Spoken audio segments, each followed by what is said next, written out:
You need some help installing Blue Devil products? I got you covered. Let's go.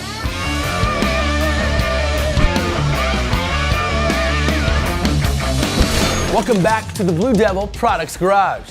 Red Angel AC Stop Leak has a remarkable ability to repair and seal leaks inside your AC system. And installation is a pretty simple process.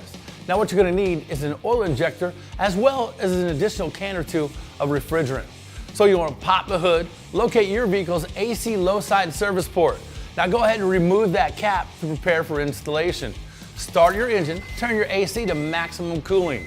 Now before adding any additive into the injector, the shutoff valve must be off. Unscrew the cylinder and add 2 ounces of Red Angel and reconnect. Be sure to secure it tightly. Now next you want to connect the R134A coupler to the injector. Connect the other hose of the injector to the low side service port. Attach refrigerant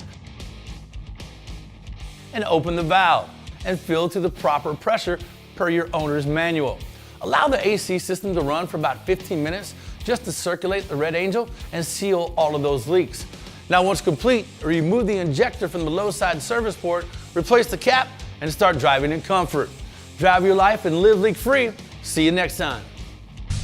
If you have more specific questions regarding this installation or any installation, contact the Blue Devil Products Tech Team at 1-888-863-0426 or online at gobdp.com.